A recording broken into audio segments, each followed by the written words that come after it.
दोस्तों आप सबका स्वागत है आपके अपने YouTube चैनल अपना पोल्ट्री फार्म में। आज का जो वीडियो है ये स्पेसिफिकली उन लोगों के लिए है जो ब्रॉयलर पोल्ट्री फार्मिंग में आना चाहते हैं, जिनको ब्रॉयलर पोल्ट्री के बारे में इतना ज़्यादा नॉलेज नहीं है कि ये बिज़नेस किस तरीके से किया जाता है, ये बिज़नेस में क्या क्या चीज़ की ज़रूरत होती है। तो देखिए, ब्रॉयलर पोल्ट्री फार्मिंग का जो बिज़नेस है, ये बिज़नेस दो तरीके से किया जाता है। एक तो होता है कॉन्ट्रैक्ट फार्मिंग, एक होता है प्राइवेट फार्मिंग। कॉन्ट्रैक्ट फार्मिंग जो होता है उसमें सारी चीज़ आपको कंपनी देती है। चिक्स जो रहता है, बच्चा जो रहता है, वो आपको कंपनी आपके फार्म पे डालती है। मेडिसिन के लिए डॉक्टर आपके फार्म पे कंपनी सुपरवाइजर विजिट करता है, वही देख के आपको दवा भी देता है। मेडिसिन भी कंपनी देती है। फीड जो लगती है वो भी पूरा कंपनी आपको देती है। आपको सिर्फ जो है आपको कंपनी को माल बनाकर देना होता है, और 1 किलो के ऊपर, पर केजी के ऊपर सर्टेन अमाउंट कंपनी आपको पे करती है। इसे कहते हैं कॉन्ट्रैक्ट पोल्ट्री फार्मिंग। ठीक है, उसमें जो है पूरा खर्चा कंपनी का होता है। बाकी के जो मतलब माल से रिलेटेड, बर्ड से रिलेटेड पूरा खर्चा कंपनी का होता है। चिक्स कंपनी का होता है, फीड कंपनी का होता है, मेडिसिन कंपनी की होती है। उसके अलावा जो नीचे बिछावन के तौर पे ठूस बिछाई जाती है, इलेक्ट्रिसिटी यूज़ होती है, ठीक है, पानी वगैरह जितना भी सब चीज़ यूज़ होती है वो फार्मर का होता है। तो वो खर्चा आपको माइनस करके जो आपका प्रॉफिट रहता है कंपनी पर केजी पे जो देती है, वो आपका प्रॉफिट होता है। दूसरा होता है private poultry farming. Private poultry farming ये ऐसा होता है कि जो फार्मर होता है यही अपना खुद से चिक्स जो है, बच्चा जो है, खरीद कर अपने फार्म पे डालता है।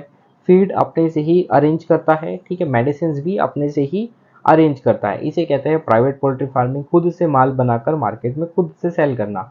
और एक चीज़ थी कॉन्ट्रैक्ट फार्मिंग में। कॉन्ट्रैक्ट फार्मिंग में जो है कंपनी आपका माल सेल करती है, आपको माल सेल करने की भी ज़रूरत है, आपको सिर्फ कंपनी को माल बना कर देना होता है। जब आपका माल तैयार हो जाता है तो कंपनी की ही गाड़ी आती है और आपका माल सेल आउट हो जाता है। प्राइवेट पोल्ट्री फार्मिंग में आप खुद आपका माल सेल आउट करते हो, ठीक है, आपका खुद आपका माल आप सेल करते हो, क्योंकि आप खुद अपना माल खुद से बना रहे हो। फीड आपका खुद का है, चिक्स आपका खुद का है, आपको इससे कंपनी से कोई लेना देना नहीं होता।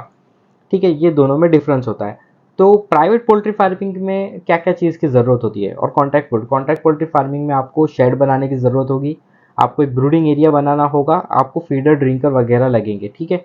इससे ज़्यादा मेरे हिसाब से आपको कुछ नहीं लगेगा, ठीक है। और आपको मैनेजमेंट खाली सीखना होगा कि किस तरीके से मैनेजमेंट रखना चाहिए, कितना सूखा रखना चाहिए, कितना मतलब वातावरण उसको कैसा देना है, ठीक है, कितने फीडर ड्रिंकर रखने चाहिए, कितने बर्ड्स के ऊपर, ये सारा मैनेजमेंट प्रैक्टिस है। कौन कौन सी बीमारी आती है, कैसे पहचानना है, ये सब आपको सीखना होगा, ठीक है। ये दोनों में, प्राइवेट में भी और कॉन्ट्रैक्ट में भी। और दूसरा होता है, अगर आपको प्राइवेट पोल्ट्री फार्मिंग करना है तो प्राइवेट पोल्ट्री फार्मिंग में तो आपको शेड लगेगा ही, फीडर ड्रिंकर लगेंगे, जो मैंने बताया। सीखना तो आपको मैनेजमेंट पूरा पड़ेगा। सेकंड, इसमें आपको एक लगेगी फीड मिल भी। आपको एक फीड मिल इसके अंदर रखना ही रखना है, क्योंकि अगर देखिए भाई, अगर आपने फीड, आप कभी भी आप देखिए मार्केट के फीड से आप कॉन्सेंट्रेट हो या खुद का फीड हो, आप कंपेयर कीजिए कि आपको कितना प्राइसिंग पड़ रहा है, ठीक है। उस हिसाब से ही आप काम कीजिए। अगर आप कंपनी के फीड, रेडीमेड फीड के हिसाब से अगर आप चलोगे तो आज नहीं तो कल आपका फार्म बंद हो जाएगा, बंद होने के कगार पे आ जाएगा, क्योंकि उसमें आपको कुछ प्रॉफिट नहीं दिखेगा। रेडीमेड फीड का जो कॉस्ट जाता है 45-46 जाता है। अगर आप खुद से फीड बनाते हो तो जब आपका मक्का सोया सस्ता हो, तो मैंने ऐसे भी फार्मर्स देखा है जिन्होंने 16 रुपये, 15 रुपये, 17 रुपये तक मक्का उन्होंने स्टॉक किया, और उनका जो फीड का कॉस्ट था वो 30 रुपये तक आ गया था। प्री स्टार्टर, स्टार्टर, फिनिशर, तीनों का मैं एक एवरेज बता रहा हूँ, 30 रुपये पर केजी तक। तो जब आप ये लेवल तक 30 से 35 रुपये तक अगर आपका फीड आप खुद से बना लेते हो, और आप उसके अलावा जब सस्ते में बच्चा, जब आपका बच्चा जो है मार्केट में 20 रुपये से लेके 25 रुपये, 30 रुपये के अंदर अगर आप चिक्स प्लेस करते हो, उस केस में आपका जो प्रॉफिट का चांस है वो 80% तक बढ़ जाता है, ठीक है। 80% तक हो जाता है कि उस केस में आपको प्रॉफिट मिलेगा ही मिलेगा, क्योंकि आपकी कॉस्टिंग कम आती है। तो अगर साल के अगर 4 बैच भी अगर आपने वैसे निकाल दिए, 5,000 की पोल्ट्री चलाकर साल के अगर आपने 4 बैच भी अगर ऐसे निकाल दिए, तो आप एक अच्छा खासा प्रॉफिट कमा लेते हो, ठीक है। तो याद रखिए, आपको पोल्ट्री फार्मिंग में, प्राइवेट पोल्ट्री फार्मिंग में आने से पहले आपको जो शेड, फीडर ड्रिंकर, ये सारी चीज़ें आपको लगती है। ब्रूडिंग एरिया आपको बनाना होता है, ठीक है। इसके अलावा आपको एक फीड मिल की ज़रूरत होती है, ठीक है। और उसके अलावा आपको जो है सीखना होता है। सीखना इसमें काफ़ी ज़्यादा इंपॉर्टेंट होता है। सीखने में आपको पूरा मैनेजमेंट सीखना है। देखिए, आपको ऐसा नहीं है कि आपने चिक्स प्लेस कर दिया, ब्रूडिंग एरिया बना दिया, आपने बल्ब वगैरह लगा दिए, फीड दे दिया, आपका माल बन जाएगा पूरा लास्ट तक। ऐसा बिल्कुल नहीं होगा। इसमें आपको हर रोज़ नए चैलेंजेस भी देखने मिलते हैं, क्योंकि देखिए लाइव स्टॉक है, ठीक है। आप एक मतलब जिंदा चीज़ों की आप फार्मिंग कर रहे हो, तो वो उसमें आप क्वांटिटी में कर रहे हो, हज़ारों में कर रहे हो, तो आपको प्रॉब्लम्स देखने मिलते हैं। आए दिन नए प्रॉब्लम्स देखने मिलेंगे आपके। कुछ बर्ड में कभी सर्दी पकड़ेगी, सीआरडी आएगा, कुछ बर्ड में ई कोलाई आएगा, कुछ बर्ड आपके टॉक्सिसिटी में जाएंगे, कुछ लूज ड्रॉपिंग करेंगे, कुछ लंगड़े होंगे।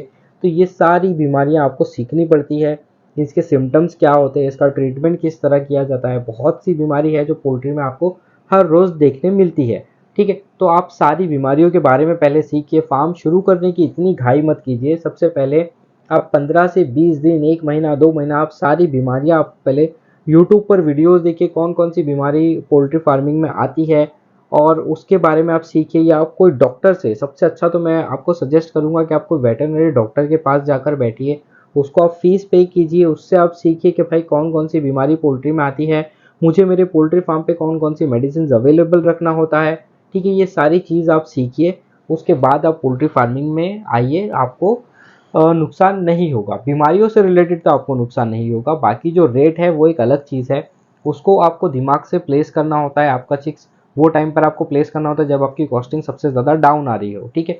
आपको मार्केट भी थोड़ा समझना होता है कि मार्केट ज़्यादा से ज़्यादा कितना नीचे जा रहा है।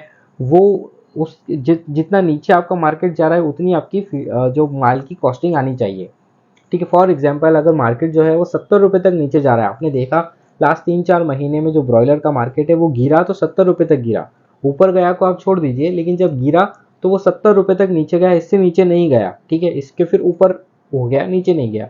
तो आपकी जो कॉस्टिंग है आप ट्राई कीजिए कि आपकी कॉस्टिंग 70 से 72, 75 रुपये के अंदर अंदर बैठिए, अंदर अंदर बैठी आपकी कॉस्टिंग।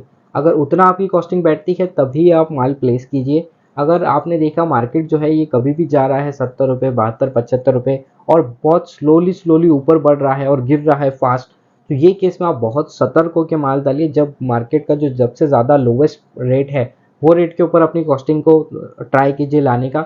अगर आप वो रेट से 15-20 रुपये ऊपर आपकी कॉस्टिंग लेकर जाओगे तो बहुत कम चांस होंगे कि आपको प्रॉफिट हो सकता है आपको एक बड़ा लॉस हो जाए, ठीक है। ये बिज़नेस ऐसा ही है, इसमें आपको बहुत दिमाग से आपका जो है माल प्लेस करना होता है, बहुत दिमाग से आपको ब्रॉयलर बनाना होता है, ठीक है। भले से आप साल के 4 बैच निकालो, लेकिन ऐसा निकालो कि आपका जो है प्रॉफिट के बैच निकले, आप कॉस्टिंग को देख कर निकालो, ठीक है। मेरा तो यही मानना होता है, ठीक है। और यही होता है broiler poultry farming. In short में आपको बताया। ज़्यादा डिटेल्स के लिए आप मुझे व्हाट्सएप कीजिए, कॉल कीजिए, ठीक है, या कमेंट कीजिए। कोई स्पेसिफिक टॉपिक के ऊपर आपको वीडियो चाहिए तो मैं उसके ऊपर आपको वीडियो बनाकर दे दूंगा। तो आज के वीडियो में इतना ही। अगर वीडियो पसंद आया है वीडियो लाइक कीजिए, चैनल सब्सक्राइब कीजिए और बेल आइकन प्रेस कर दीजिए ताकि अपकमिंग वीडियोज़ आपको मिलते रहे।